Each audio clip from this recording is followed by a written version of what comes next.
She sat at the edge of the diner booth, her coffee untouched, staring past the glass at the rain-slick streets. No one in town knew her name. That was the way she wanted it. What no one could see was the quiet storm in her chest, the weight of years spent hunting a man the world believed dead. But here, in a small Oregon town, she was closer than she had ever been. Closer to the ghost who had taken her father and vanished into history.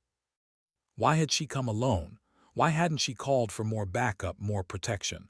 Because sometimes trust was more dangerous than exposure. There were whispers of a mole, a leak high inside the very agency she worked for.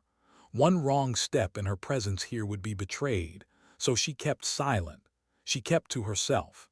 And she waited. The bell above the diner door jingled softly. She looked up and saw him. Weathered face, thick shoulders despite his age, eyes that had seen 1,000 shadows and still hadn't blinked. James Sullivan. Retired SEAL commander, the man they called Iron Jim in another lifetime. He scanned the room the way only men like him did, noticing corners, doors, the reflection of every patron in the glass. He moved like the past was stitched into his bones. She had studied his file. Decorated, ruthless, efficient. A man who had disappeared into the Oregon wilderness when he retired, as if trying to bury himself away from history. And yet, history had found him again. She wondered if he felt it, the inevitability of the pull, the way some battles refused to stay finished. He slid into the seat across from her. No greetings, no handshake, just that hard stare. "You've been waiting," he said. "You took your time," she answered. For a moment they sat in silence, the air between them heavy with unspoken recognition. He didn't ask who she was. He already knew. She didn't introduce herself. She knew he would never forget her father's name once she spoke it. Finally, she reached into her jacket and placed a folder on the table. Black and white surveillance photos spilled across the surface. Freight trains, remote tracks winding through mountains, shadows of men unloading crates, and one symbol, a phoenix rising from flames, etched onto wooden cargo. His jaw tightened. She saw it, the flicker of memory of something he thought he'd buried 2 decades ago. He knew the mark. Everyone in his world had known it. Alexander Volkov, arms dealer, assassin, ghost. A man Sullivan himself had sworn he killed in Kosovo with a sniper's bullet. Except the dead were moving again. Her voice was low, steady, but she could feel her pulse climbing as she spoke. "Volkov's not gone, he's here. He's running shipments into the U.S. through old rail lines. And this," she tapped a blurred image of men in hazmat gear, "isn't just guns. These are precursors, Novichok-class chemical agents. He's moving them on American soil." Sullivan studied the photos without blinking. He looked every bit the stoic warrior, but she caught the faintest quiver in his hand as he turned one over. He had fought this man before. He had killed him. And yet, the face of his enemy still breathed somewhere in the dark. She leaned back, finally speaking the truth she'd held close for years. "My father died because of him. Michael Morgan, CIA field officer, disappeared in the Balkans. They never found the body, but intel confirmed Volkov's network took him. I've been chasing his shadow ever since. Now I'm here, and I need you." There it was, the risk of vulnerability. She hated the way her throat tightened when she said her father's name aloud, hated how easily it betrayed the scar she carried. But she didn't look away. Not from Sullivan, not from this moment. He took a slow sip of his coffee, still watching her. Then, with the faintest nod, he said, "So it's personal." "Yes." "Good," he said, surprising her. "Personal keeps you alive." The room felt colder after that. The rain hit the glass harder. Outside, headlights passed on the wet highway. Life for the rest of the world moved on, oblivious to the stakes being carved into the space between them.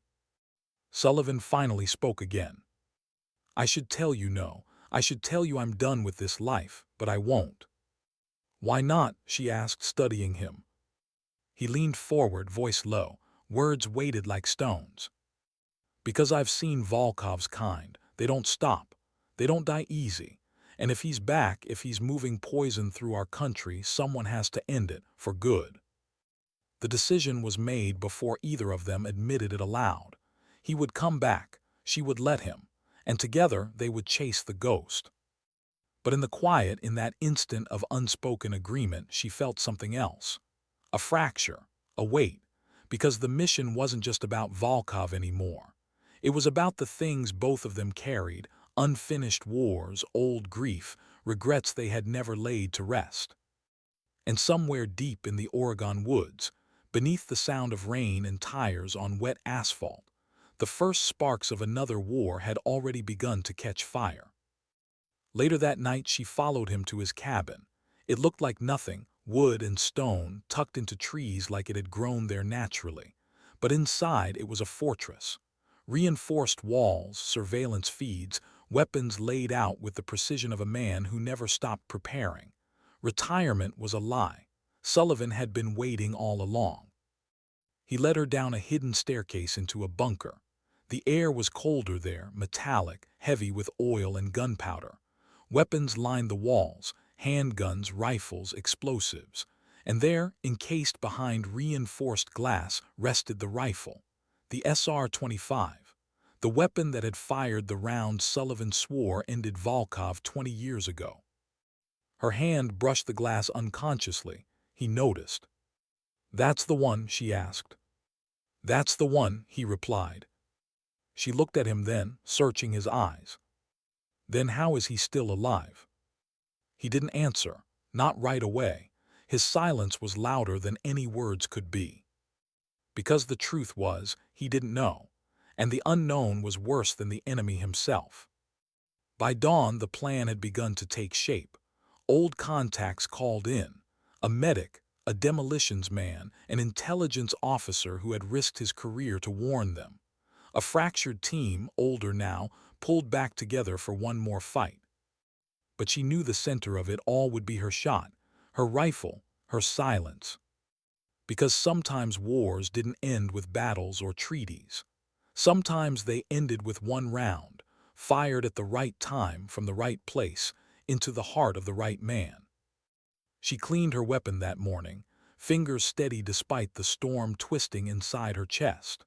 The world outside the cabin was quiet, but she knew it wouldn't stay that way for long. And as the sun cut across the ridgeline, painting the Oregon forest gold, she whispered words she hadn't spoken in years. "For you, Dad." Then she closed the rifle's bolt with a metallic snap. Tomorrow the hunt would begin. The forest was still when they moved through it, quiet but not dead. Branches whispered in the breeze. A crow lifted from a pine and vanished into the dawn. Every sound mattered. Every step was deliberate. Why was she here, out in the open, risking exposure instead of waiting with her rifle? Because this was the part of the plan that carried the most weight. The part where the SEALs, older now, grayer but not slower, laid their traps, and she had to see it with her own eyes. Charlie Rodriguez moved first. Stocky, barrel-chested, his nickname Boom wasn't just for show. He crouched by the rail line, weathered hands working delicately with C4 and detonators as though he were setting jewels. Even at 61, he handled explosives like a sculptor shaping clay. He hummed under his breath. He always hummed when he worked, a habit from younger days in demolition school when concentration had to mask fear. She watched him press the shaped charge into the hollow of a support beam and tape it with almost tender precision. When he looked up, the mischievous grin was still there. "Like riding a bicycle," he whispered, "you never forget." Doc Mitchell was nearby, his kit already unpacked. He wasn't laying charges, he was laying insurance. Medical bags open, IV kits prepared, counteragent injectors lined in neat rows. The old Navy corpsman had patched more wounds in the dirt than most surgeons did in sterile theaters. His hands never shook, not even now. He caught her watching. "Hope is not a strategy," he said simply. It was their creed, the words they lived by. Prepare for the worst, even if you prayed for the best. She nodded, she understood. High above them on a ridgeline, Sullivan scanned through a spotting scope. He hadn't been given command officially, no one had, but his posture said it clearly. This was his ground, his mission. Hayes was nearby, speaking quietly into a secure sat phone, trying to balance between helping and staying invisible. He was too high in the chain to be seen here. One word leaked from his end, and their whole plan would collapse. And then there was her, Alexandra Morgan, the only one not carrying years of retirement, the only one with muscles still sharpened from constant deployments. But she carried something heavier than time: vengeance. She crouched in the dirt, her rifle disassembled, cleaning it piece by piece with quiet ritual. The M110 SAS gleamed under her hands, its scope adjusted and readjusted until it felt like part of her body. To her, the rifle was not just steel and glass. It was a memory. It was her father's ghost, placed into her hands as a final inheritance. Sullivan crouched beside her. For a long moment neither spoke. Then he said, "What kind of wind correction you like at 800? She glanced up, eyes sharp. "Southwest, 10 knots steady, gusting 15. He smirked, satisfied. "Not bad." "Not bad," she echoed. "Try dead on." For the first time she thought she saw him grin, just slightly. Respect was never given easily by men like him. It had to be earned, shot by shot, word by word. That night they gathered in the cabin.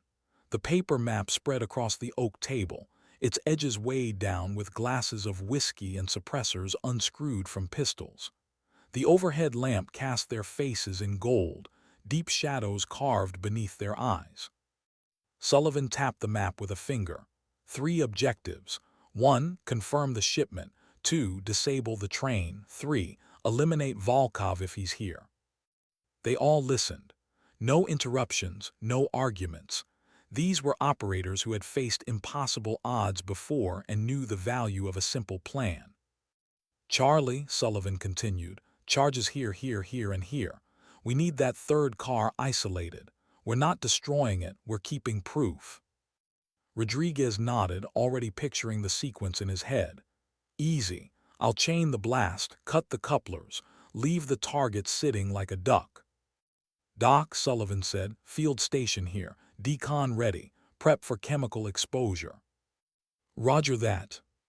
"Hayes, comms backstop. You keep ears open. If Washington so much as twitches, we'll know."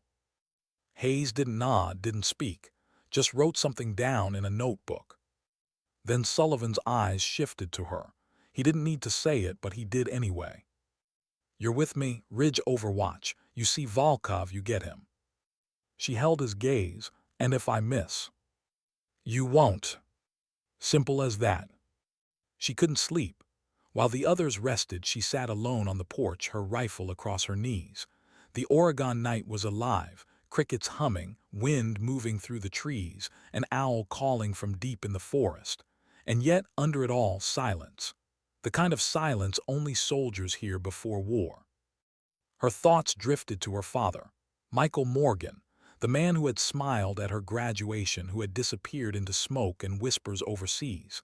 They said Volkov's men had him, that he had been executed, body never found.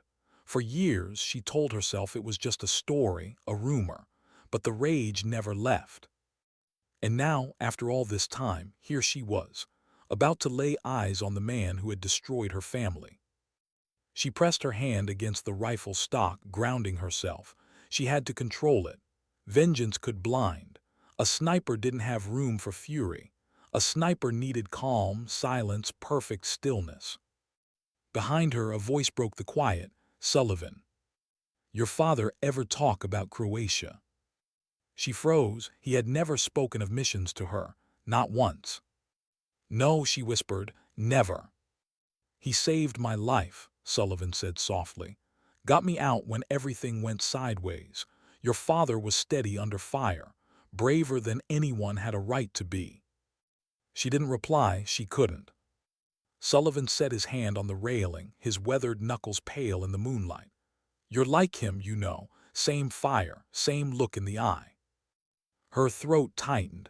"I don't want to be him," she said, almost to herself. "I just want to finish what he couldn't." "Maybe you will," Sullivan said, and walked back into the dark. Dawn came sharp and clear. Mist in the valleys, sunlight spilling across the ridges in streaks of gold. The forest seemed to hold its breath. She lay prone on the ridge, eye pressed to the scope, rifle steady on its bipod. Beside her, Sullivan spotted with a high-powered optic. They had waited all morning, the tension stretching, the minutes heavy. At 1600 hours the convoy appeared. 3 SUVs, black, tinted windows. The central one stopped by the warehouse below, doors opened, and out stepped the ghost. Even from 800 meters, she knew. Silver hair heavier now, but the posture was the same. The aura was the same. The way men moved around him, deferential, cautious. Alexander Volkov. Her finger brushed the trigger guard. Her breath caught just for an instant. She steadied it. Through the radio, Sullivan's voice was flat, calm. Target confirmed. Volkov on site. Rodriguez answered from the shadows. Charges ready. Dock station green. Hayes, train inbound, 90 minutes. The stage was set. She exhaled slowly, the rifle locked to her heartbeat. And somewhere far below, Volkov turned his head, as if he felt the weight of her crosshairs on him. The sound reached them before the train itself. A low, steady rumble threading through the Oregon mountains, growing louder as the minutes passed. The rails carried the vibration up through the ridge where she lay prone, her cheek pressed against the rifle's stock. She could feel it in her bones. Why did it always come down to waiting? She had learned that from Afghanistan, from Syria, from every cold rooftop where hours bled into each other. Waiting wasn't just part of the job. It was the job. And yet, every second stretched like a wire, taut and threatening to snap. Train inbound. Hayes's voice cut through the comms, flat and calm, but she could hear the strain underneath. He was the one balancing politics, satellites, and lies while they crouched in the mud. ETA 7 minutes. Her scope swept the yard below. Floodlights had flickered on, slicing the darkness into sharp patches. Shadows moved through them, guards, workers, trucks repositioning. The air felt charged, as if everyone down there knew something was coming. Beside her, Sullivan adjusted the spotting scope. His breathing was slow, steady. A man who had done this 1,000 times before. She wondered if he could feel her pulse hammering through the silence. "Charlie," Sullivan said into the radio, "status on charges." "Green across the board," Rodriguez answered. He sounded too casual, but she could picture him crouched in the dirt, sweat running into his eyes, detonator clutched in his broad hands. "We're just waiting on your word." "Doc." "All stations clear," came the reply. "Medkit hot, counteragents ready, hopping not to use them." "Hopping," Sullivan murmured, "isn't a strategy." She almost smiled, almost.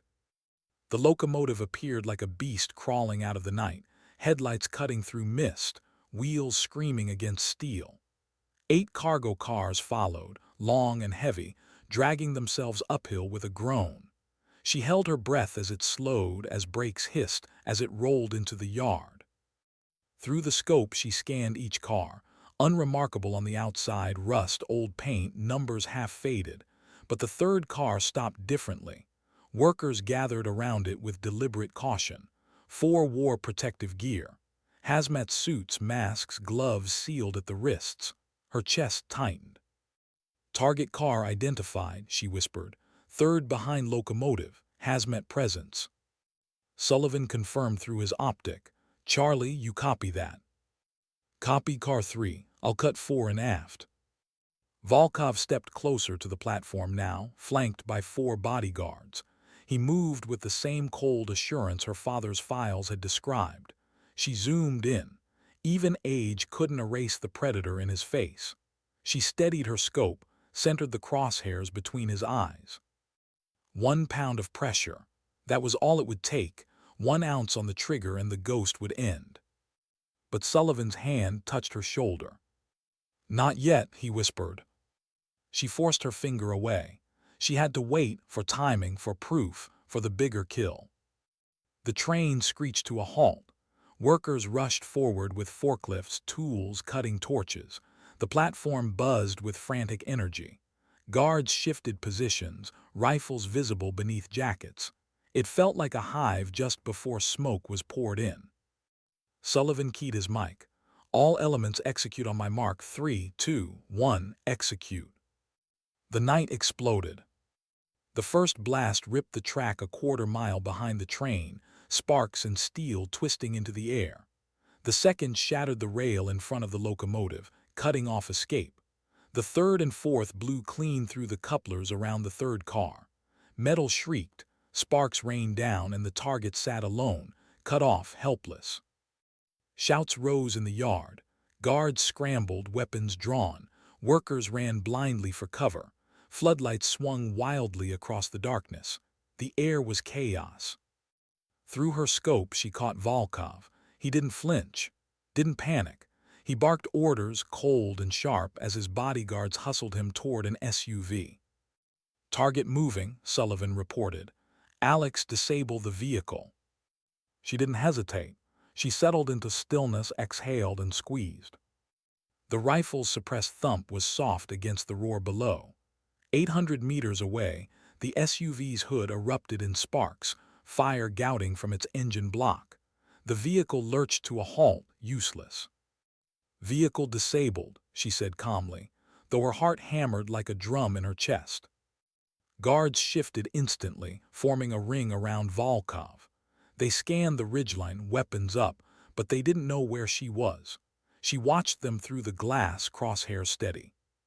Sullivan spoke again, voice clipped. Second phase, Charlie moved to secure the target car. Doc, stand by. Hayes, status on law enforcement. Local PD en route, ETA 15 minutes. No federal chatter yet, Hayes replied. Plenty of time, Sullivan muttered. But she knew it wasn't plenty, not when Volkov himself was moving. Sullivan slung his rifle suddenly, rising from his prone position. I'm going after him. Her head snapped toward him. That wasn't the plan. Plans change, he said, already gathering gear. He's exposed. We won't get another shot. You'll never reach him in time. He glanced at her, eyes cold, steady. Cover me. And then he was gone, sliding down the ridge, vanishing into trees like a shadow. She wanted to curse, to drag him back, but instead she pressed her cheek to the stock and covered him. Through her scope, she tracked Volkov. The Russian was calm even in chaos, shepherded toward the smoking SUV while shouting at men to prepare something else. She didn't need the comms to know what. Her answer came on the wind, the low thrum of rotors. She shifted her scope and froze. A helicopter crested the ridge, black and unmarked, a spotlight stabbing down into the yard. Helicopter incoming, she reported, her voice breaking for the first time. Copy, Sullivan's voice came through the radio, but he was still far from the yard, too far. The chopper hovered, its downdraft throwing dust and sparks across the ground. Volkov's men moved him toward it with ruthless precision. She centered her scope again, breath shallow. This is it, she whispered to herself. She had Volkov in her sights, again. She slowed her breathing. The world narrowed, just her, the rifle, the man. Her finger found the trigger. She was about to fire when Sullivan's voice cut through her earpiece. Urgent, hard.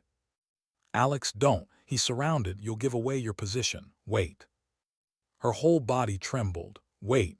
How many times had she waited? How many chances had she let slip?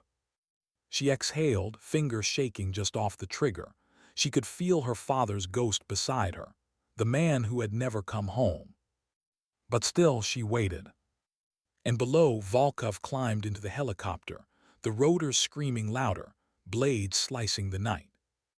On the ground, Sullivan broke cover, pistol barking as he sprinted closer. She swung her scope to cover him. One guard dropped under her shot, another crumpled under the second, but more poured from the shadows, rifles flashing. Two flanking left, she called out. Sullivan dove for cover, rolling behind a concrete barrier as bullets tore into it. The fight below was chaos now. Guards firing blind into the trees, Sullivan returning bursts, the helicopter's spotlight sweeping the yard like judgment. Through it all, Volkov remained untouched, already strapped into the bird, already lifting, his face calm, almost amused. Her crosshairs touched his chest. One breath, one squeeze, and it would all be over. But then Sullivan's voice again, ragged but firm. "Cover the team, get Charlie out, that's the priority." She cursed under her breath, swung her scope away, and dropped another guard advancing on Charlie's position by the target car. Through her comms came Charlie's frantic voice. "Jim, the car's rigged. There's a failsafe countdown timer, I can't disarm it. 10 minutes, maybe less." Her blood went cold, a chemical payload about to self-destruct. Sullivan's voice snapped through. "Secure what you can and exfil. Alex, keep them covered." She didn't answer. Her rifle spoke for her, shot after shot, buying seconds, buying space.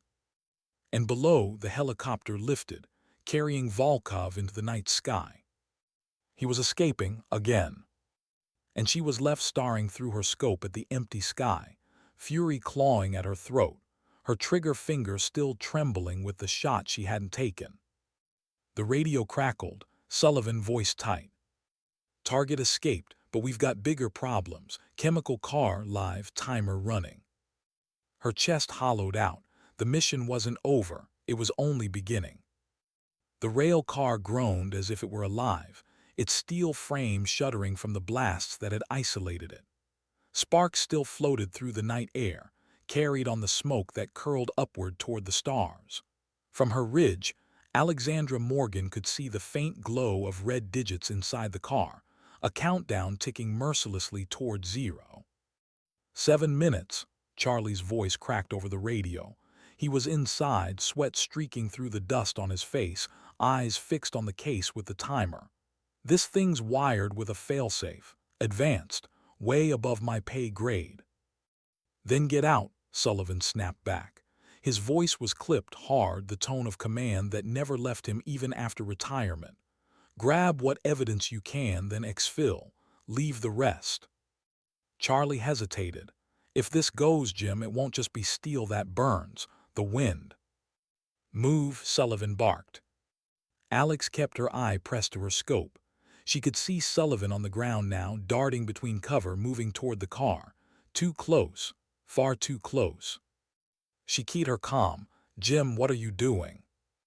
"Buying us time," he replied. His breathing was steady, but she could hear the weight underneath it. "That car detonates inside the yard. We're looking at a contamination radius that wipes this valley clean. I'm moving it downhill. Minimize the damage." Her pulse spiked. "Jim, you don't have protective gear. Exposure will." "Don't waste breath, Alex. Just cover me." And then he was gone, a shadow moving into the chaos, toward the heart of it. He climbed the steel ladder of the car, boots slipping on blood and soot, lungs already filling with the acrid sting of chemicals. Inside, the air was thick, metallic. The case at the center pulsed with its digital countdown. 5:44, 5:43, 5:42. No way to disarm it, not with bare hands, not with seconds. The only option was movement. He found the manual brake lever, his old hands gripping it with the desperation of youth. It screamed as it released, the sound carrying like a wounded animal into the night. And then the car shifted, first an inch, then more, wheels grinding, momentum building as the slight downgrade pulled it away from the yard. Sullivan jumped clear, hitting the ground hard and rolling, his chest searing with the impact. He was 65, but his body still remembered how to absorb punishment. He pushed himself up, legs churning as he ran perpendicular to the track. "Car moving," he gasped into the comms. "Buy me space, keep the teams clear." From her vantage, Alex followed every movement. The rail car was rolling, slow but steady, carrying its deadly cargo away from the heart of the yard. But Sullivan, he was still too close. "Jim," she whispered, though she knew he could hear her, "you'll never outrun it." Static, then his reply, "Don't plan to outrun it. Just hope I'm far enough when it blows. Her throat tightened. Hope. She hated that word. Below, Volkov's men scattered, abandoning their posts, their discipline cracking under the sudden turn. A few still fired blindly into the trees, searching for the unseen shooter who had crippled their SUV. She shifted her scope, dropped one, then another, giving Charlie and Doc space to fall back with their salvaged evidence. 4 minutes, Charlie's voice rang sharp. We're clear of the yard. Good, Sullivan said. His breathing was ragged now. She could see him on her thermal scope, running uphill, veering into the forest, trying to put terrain between himself and the rolling bomb. 3 minutes. The digits glared inside the car, merciless, indifferent. 2:59, 2:58. Alex's heart thudded in her chest. She found herself whispering to her scope, to her own trembling hands. Come on, come on. The blast hit like the world splitting open. A white flash swallowed the valley, followed by a thunderclap that punched through her chest. The ground shook beneath her, dirt cascading from the ridge as the concussion wave tore through the trees. She ducked instinctively, pressing into the earth, the heat from the blast rolling over her like a furnace door flung wide. The forest groaned and splintered as trunks snapped under the force. When she raised her head again, she saw the plume, a massive column of smoke and chemical fire, rising and spreading like a blackened mushroom. Her earpiece crackled, Hayes's voice, containment radius spreading, local law enforcement 2 clicks south, I'm diverting them, Jim, status. Nothing. Her gut clenched, Jim, come in, do you copy? Silence. Jim, she shouted, her voice breaking. A rasp came back, weak, choked.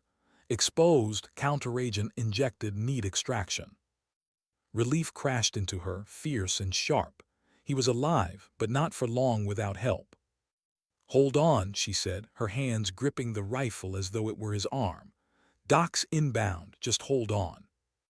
The forest around him swam in and out of focus. Sullivan staggered uphill, one hand clutching his vest, the other dragging along tree bark to keep himself upright. His skin burned, lungs seared with every breath. He could feel it, the nerve agent crawling through his bloodstream, shutting down his muscles, his voice. He forced his hand to move, yanking the auto-injector from his vest, jamming it into his thigh. The needle punched, the antidote flooding into his veins. His vision cleared just barely. But he knew it wouldn't last long. He was 65 and his body wasn't built for chemical warfare anymore. His radio crackled again, Alex's voice tight, desperate. We're coming, don't close your eyes, not yet. For a moment he almost laughed. She sounded like her father. He collapsed against a tree, vision narrowing to a tunnel. Darkness clawed at the edges. He thought of all the men he had buried, all the missions they had left behind. Maybe this was his place, too, alone in the woods, nameless. But then hands were on him, firm, urgent, Doc's voice cutting through the fog. Stay with me, brother, I've got you. He felt needles in his arm, cold fluids flooding his veins. Another injector pressed against his neck. He gasped as his lungs caught, pulling in ragged air. Doc's eyes met his through a mask, steady, fierce. Not today, Jim, not today. Alex appeared seconds later, mask on, rifle slung, kneeling beside him. He could barely see her, but her eyes locked on his. You'll make it, she said. We didn't come this far to lose you now. Her voice shook, but her grip on his hand was steel. He tried to smile. He didn't know if it worked. Your father would be proud. She shook her head. We finished his mission together. Sullivan closed his eyes, letting the darkness pull him under, but this time he let go with something he hadn't felt in years. Trust. Hours blurred into days. He woke in a sterile room, white walls, machines humming beside him, tubes in his arms, monitors beeping. The war had followed him even here, into antiseptic light. Hayes sat by the bed, exhausted but alive. 3 days, he said quietly. You've been out 3 days. Sullivan swallowed, his throat raw. The others. Safe. Alex took minor exposure, but she's fine. Charlie and Doc are clear. Evidence secured. Russian markings all over it. Enough to break Volkov's network wide open. Sullivan nodded weakly. Victory tasted thin. And Volkov? Hayes's eyes darkened. Gone. Helicopter crossed into Canada. By the time we got a fix, he'd vanished. Again. A silence settled over the room. The ghost had slipped through their fingers. Again. But Alex had proven herself. Not just a sniper, not just her father's daughter, something more.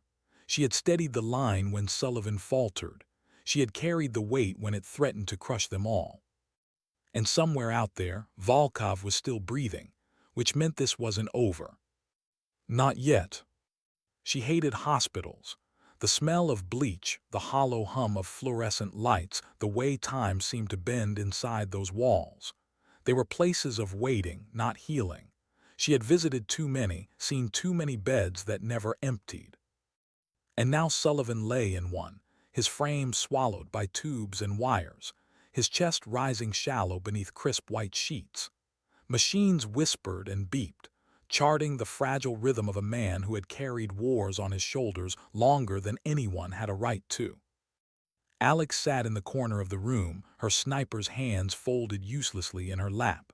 For the first time in years, she felt powerless.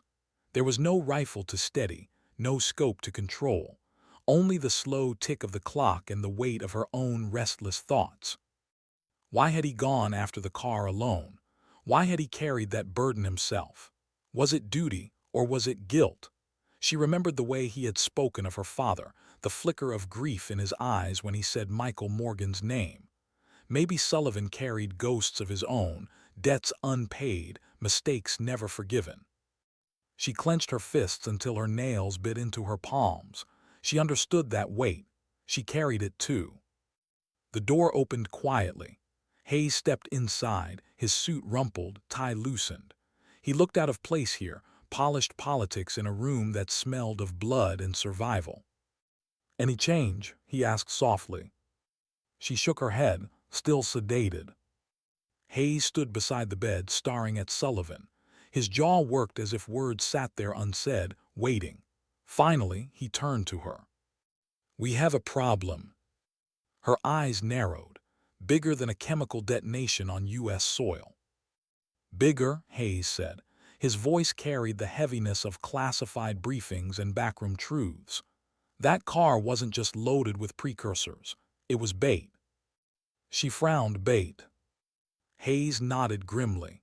"Volkov wanted us there. He wanted you there. He knew someone would tip us, and he planned for it." Her stomach twisted. How could he possibly know? Hayes hesitated. His silence said enough. "There's a leak," she whispered. He met her eyes. Someone in the chain, high level, feeding Volkov information. And until we find out who, every move we make, every plan we form is compromised. The words sank like lead into her chest. A mole. The very thing she had feared when she started this.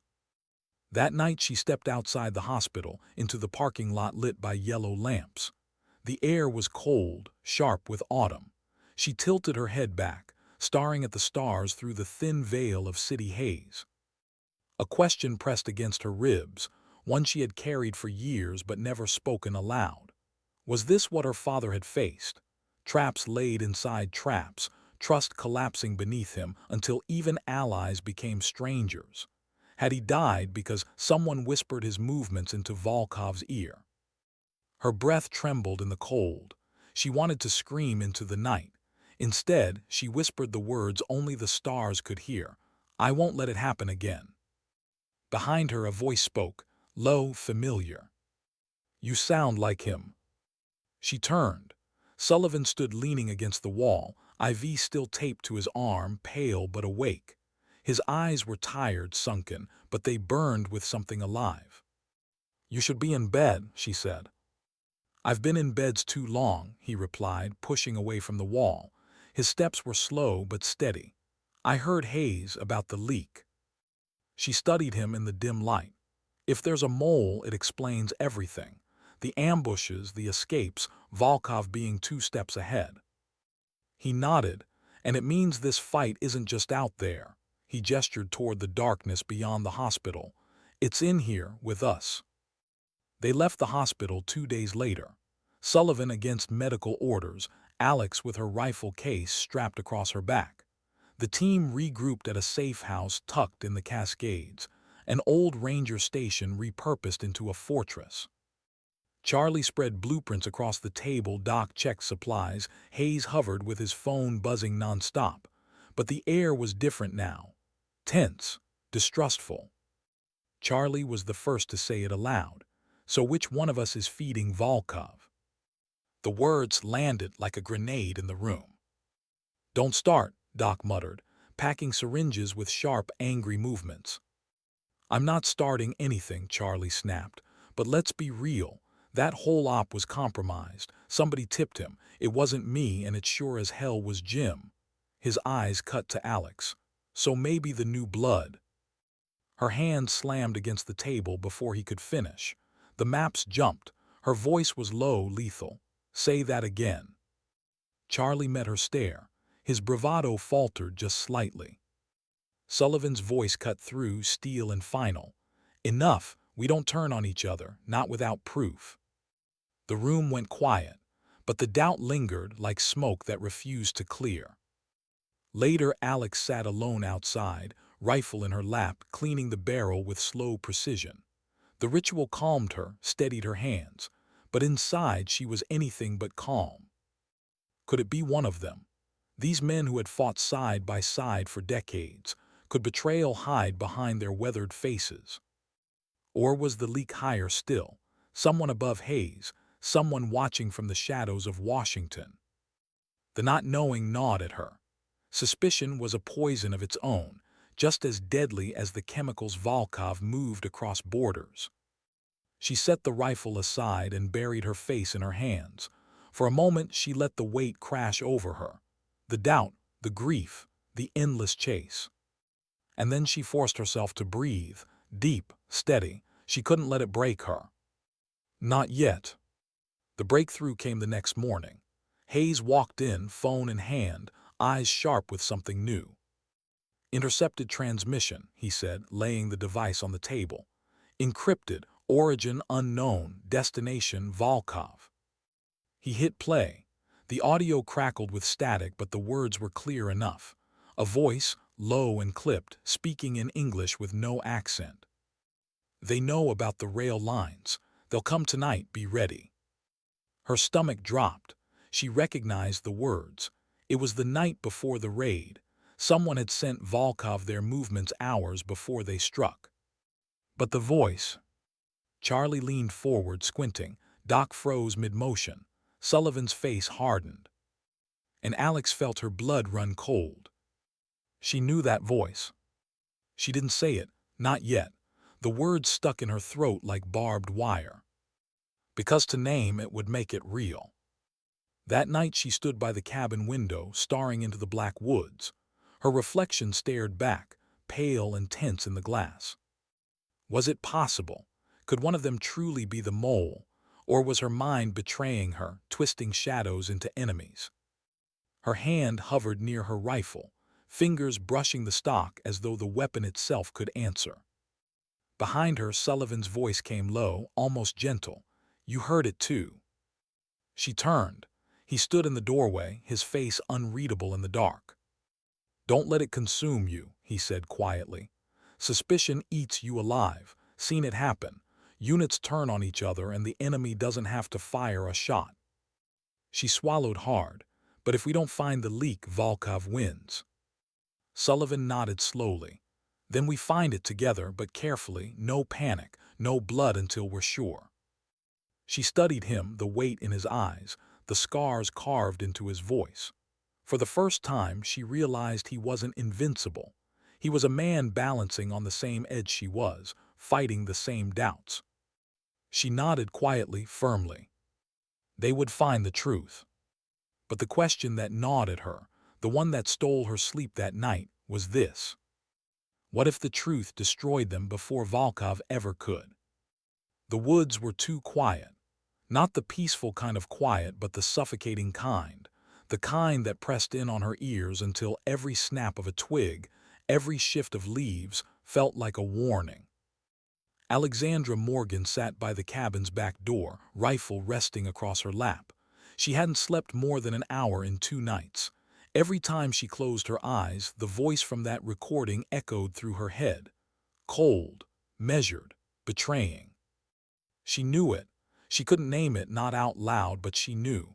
That tone, that rhythm, it had brushed against her somewhere in the months leading here. Maybe a briefing. Maybe a casual conversation. It didn't matter. The familiarity was unmistakable. And that terrified her. Because if she said the name too soon, suspicion would ignite like gasoline. And if she stayed silent, the team walked blind into another ambush. She pressed her forehead into her hands, whispering to the night, "What do I do, Dad? Tell me what to do." The only answer was the wind. Inside, the cabin felt just as heavy. Maps sprawled across the table, markers circling suspected supply lines. Satellite photos pinned to the walls. Charlie was packing, muttering under his breath. Doc polished his medical kit with restless hands. Hayes typed furiously on his laptop, muting calls as quickly as they came. Sullivan sat in the corner, silent, watching, the way a wolf watches the pack when something is wrong. Finally, Charlie snapped. "We're sitting ducks. Volkov's moving again and we're wasting time sniffing shadows." Doc looked up sharply. "And what do you suggest? Charge blind into another trap? Maybe you want to volunteer as bait this time." "Better than rotting here while that Russian bastard sets the next fire," Charlie shot back. Hayes slammed his laptop shut, voice tight. "Enough. Arguing is exactly what he wants. Every minute we fight each other, he wins." Sullivan raised a hand. His voice, calm but heavy, cut through the room. "We need confirmation, hard proof. Until then, we move as one. No fractures." But even as he said it, Alex could see the doubt in his eyes. He was holding them together with words, not certainty. And words could only hold so long. At dawn, she slipped out alone. She told herself it was just to clear her head, but she knew better. She was hunting answers. She hiked 2 miles through dense forest until she reached a ridge that overlooked the valley. The morning mist clung low, curling around the pines, the air sharp in her lungs. She set up her scope, scanning the rail lines, the logging roads, the faint cut of river that wound toward the border. Volkov was out there. She could feel it, not just as an enemy but as a presence, a shadow pressing against her ribs, daring her to chase him. Through the glass she caught movement. A truck, boxy, military green, crawling along an old service road that should have been abandoned years ago. 2 vehicles followed, unmarked SUVs, tinted windows. Her pulse quickened. She keyed her comms. Visual on convoy, 4 clicks northeast, service road 219. Static, no reply. She tried again. "Team, do you copy? Convoy sighted." Still nothing. Her stomach dropped. Comms weren't dead, they were jammed. Her heart pounded. Volkov wasn't just moving supplies, he was moving against them. She sprinted back through the trees, lungs burning, every instinct screaming at her to move faster. The cabin came into view just as the first explosion shattered the morning. The blast ripped through the tree line 50 yards from the cabin, fireball rising, smoke twisting into the sky. She dove into the dirt, heat slamming across her body. Gunfire followed, automatic bursts tearing through branches, glass shattering as rounds slammed into the cabin. The woods came alive with the crack of rifles and the shouts of men in Russian. Ambush. She rolled behind a fallen log, rifle snapping to her shoulder. Through the scope, she picked targets, 2 advancing from the ridge, 3 more flanking low. She fired twice, both fell, the recoil steady against her shoulder. Her comms crackled suddenly, voices cutting through the jam with bursts of static. Charlie, cursing as he laid suppressive fire from the cabin window. Doc shouting orders, dragging Hayes down into the basement. Sullivan barking commands, his pistol cracking sharp, measured shots. But they were surrounded. She shifted, dropped another soldier, then another. Still more poured in. Shadows moving through smoke, disciplined, relentless. "Volkov's men," she shouted into the calm. "Full assault." Sullivan's voice came back, ragged but firm. "Hold your ground, do not break." Minutes stretched into eternity. The firefight chewed through the forest, bark splintering, dirt kicking into the air with every round. Her magazine emptied. She slammed another in without thinking. Her world narrowed to the scope, the crosshairs, the rhythm of breath and trigger. But even as she fought, the question gnawed at her. How had they been found? The recording, the leak, the mole. This wasn't coincidence. Someone had brought Volkov straight to their door. Then came the second explosion. This one ripped through the cabin itself, blasting out windows, tearing chunks of roof into the air. Flames licked up the walls. Her chest clenched. Jim. Through the smoke, she saw him stumble from the side door, coughing, dragging Hayes by the arm. Doc and Charlie followed, weapons blazing, retreating into the tree line. Relief surged, but it lasted only a second. Because she saw him. Volkov. Standing in the clearing beyond the fire, calm as ever, surrounded by armored men. His silver hair caught the light of the flames, his eyes cold, watching the chaos as though he were directing a symphony. Her scope found him instantly. One breath, one squeeze. She could end it here. But then another figure stepped into her glass. A man in American combat gear, not Russian, not Volkov's, one of theirs. He walked to Volkov's side, spoke into his ear. Volkov nodded. Her blood froze. The mole wasn't a faceless bureaucrat in Washington. He was here, with them. She shifted the scope, heart racing, trying to see his face through the smoke and flames. The angle was wrong, the chaos too thick. But the truth slammed into her like a bullet all the same. It was someone she knew. Someone she trusted. And as Volkov turned, climbing into another waiting helicopter, the traitor climbed in beside him.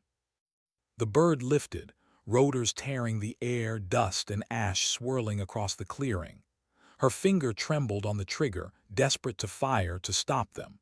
But the angle was wrong, the distance too far, her team still exposed in the kill zone. She couldn't, not without killing her own. So she watched. Watched Volkov vanish into the sky again. Watched the mole slip away at his side. Watched her chance burn into ash. Her comms burst with Sullivan's voice. "Alex, we're falling back, move." She tore her eye from the scope, heart pounding with fury and shame, and ran. They regrouped miles deeper in the woods, smoke still staining the sky behind them. The cabin was gone, their safe house destroyed, evidence lost. They crouched in the dirt, weapons low, breaths ragged. For a moment no one spoke. The fire crackled faintly in the distance, the only sound left of their sanctuary. Finally Sullivan said it, quiet, final. "We've been betrayed." The words hung there, heavy and undeniable. Alex stared into the trees, her hands trembling against the rifle. She could still see that shadow beside Volkov, hear the murmur of his voice, recognize the cadence she had already known. But she couldn't speak it, not yet. Because numbing him would break them. And if that happened, Volkov wouldn't need to kill them. They'd do it for him. The forest had never felt so vast. Each tree looked the same, each ridge identical to the last. The deeper they pushed, the more it felt like they weren't escaping at all, just burying themselves in an endless green grave. Alexandra Morgan trudged at the rear of the group, rifle clutched to her chest. Her lungs burned, her legs screamed, but her mind was louder than her body. That voice, the one on the recording, the one she had seen beside Volkov at the helicopter, she couldn't scrub it from her ears. She knew him. But how could she speak the truth without tearing everything apart? Up ahead, Sullivan moved like a man powered by sheer will, even though she could still see the gray in his skin from chemical exposure. Doc stayed close, watching him out of the corner of his eye, every step ready to catch him if he faltered. Charlie muttered curses under his breath, angry at the world, angry at the betrayal none of them wanted to name. Hayes trailed last, his phone gone, his usual confidence stripped down to silence. They were together, but not united. The air between them was no longer trust. It was suspicion, thick and choking. They stopped by a creek as night fell, building a small fire shielded by rocks. The flames licked upward, throwing shadows across their faces. No one ate, no one spoke. The silence was worse than any argument. Finally, Charlie snapped. "We can't just sit here pretending. One of us sold us out. That's not paranoia, that's fact. And if we don't figure out who, we're all dead." Doc's jaw tightened. "And what do you suggest? Line us up and start pointing fingers. That's what Volkov wants. That's how he wins." Charlie leaned forward, his eyes hard.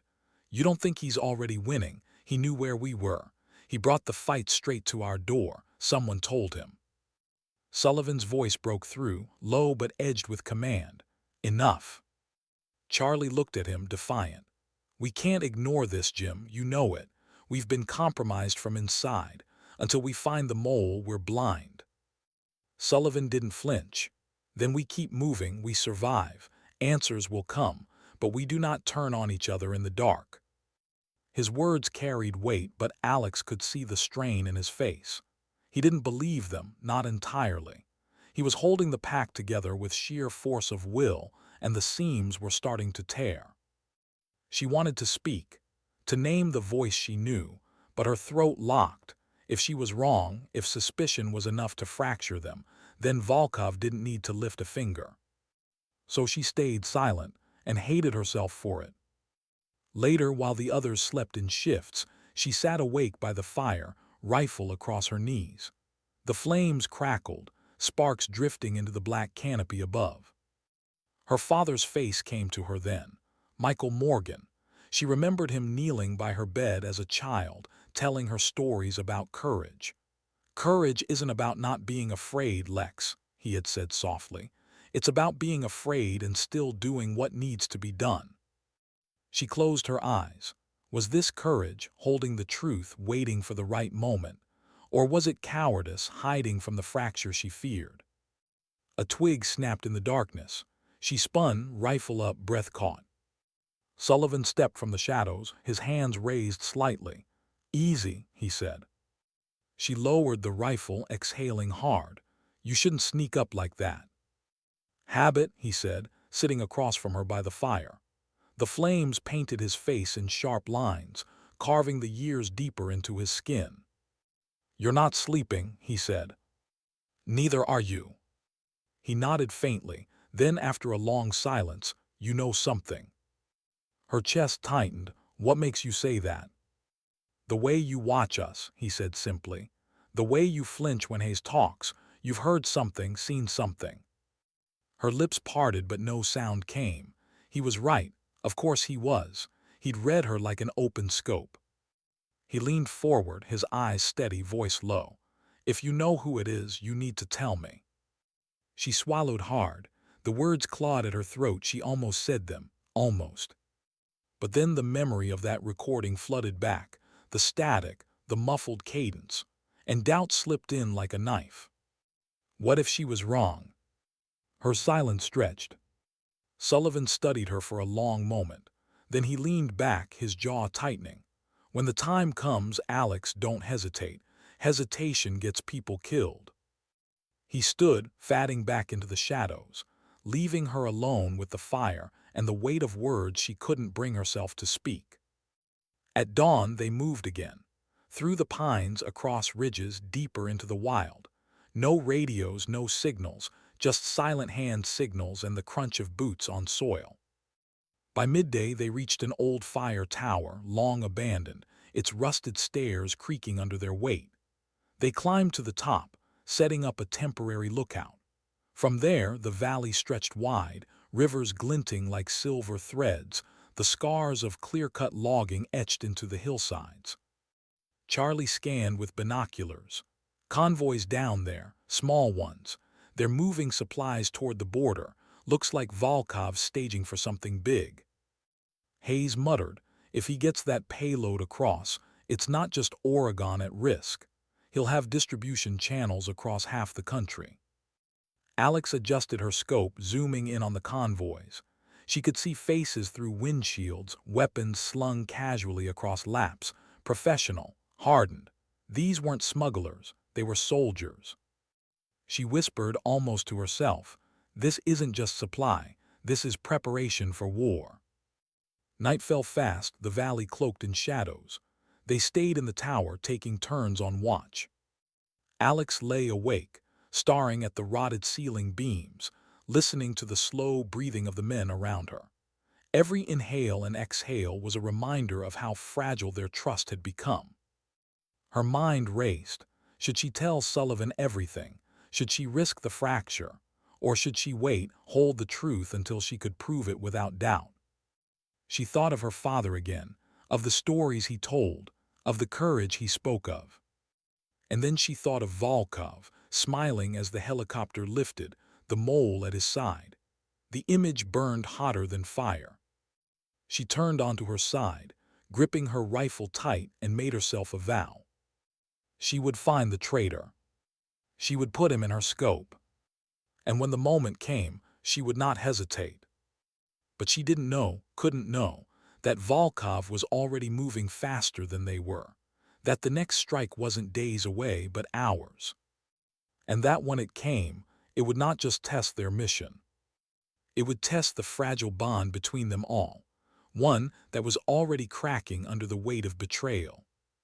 The storm broke just before dawn.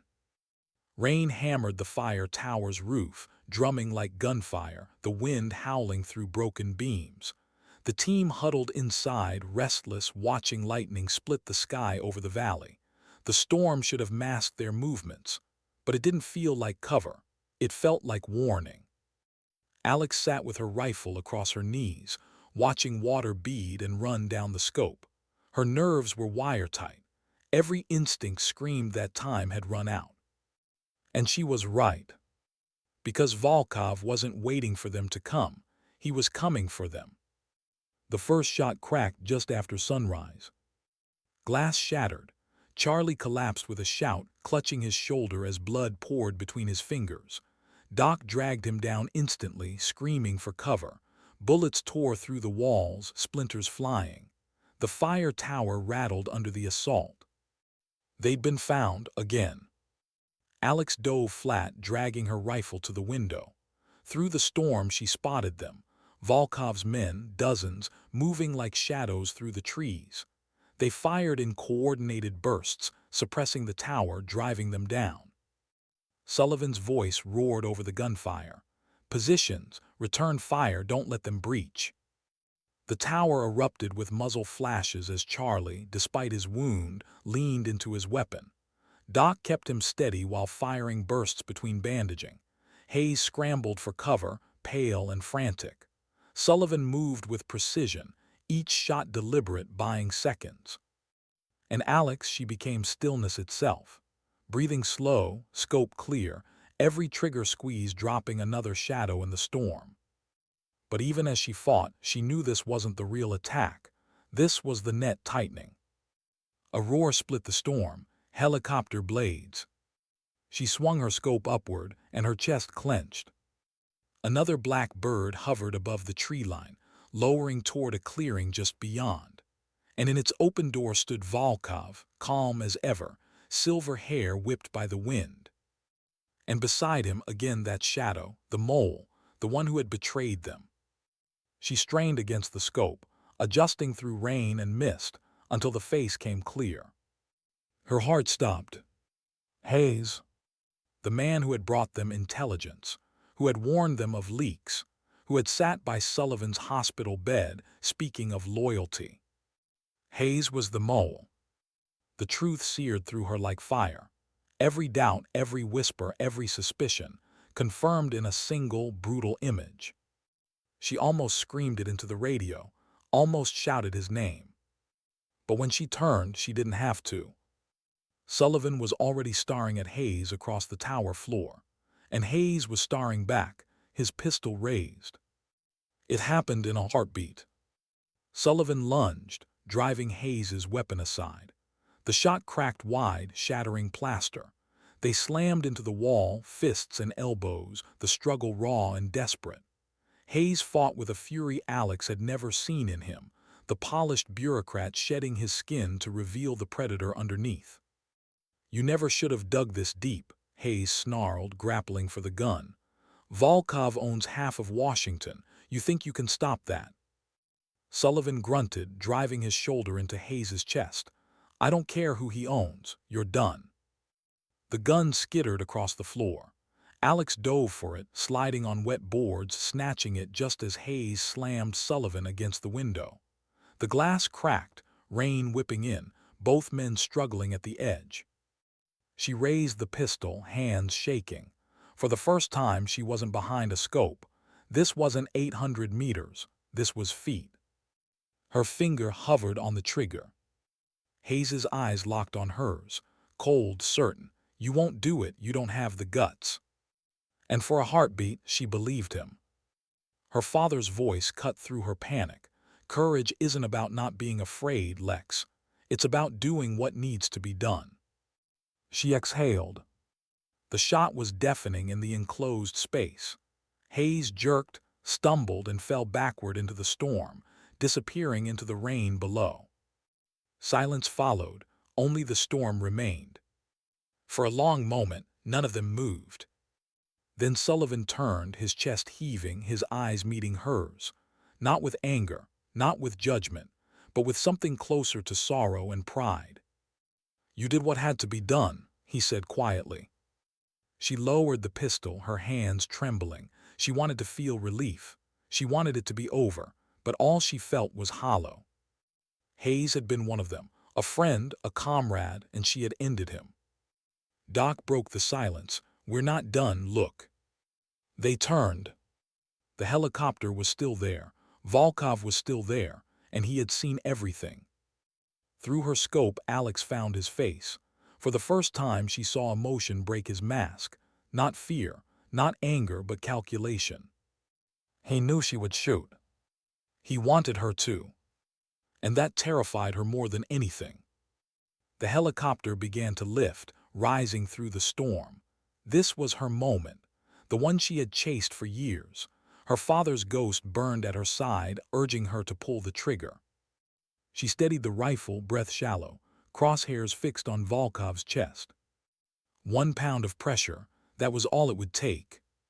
Sullivan's voice came through the comms, steady but firm. "Alex, think. If you drop him here, the network scatters. We lose the chance to cut it out at the root." Her teeth clenched. "If I don't drop him, he slips away again." "Maybe," Sullivan said. "Or maybe he leads us to something bigger. Sometimes restraint wins wars." The storm screamed around her.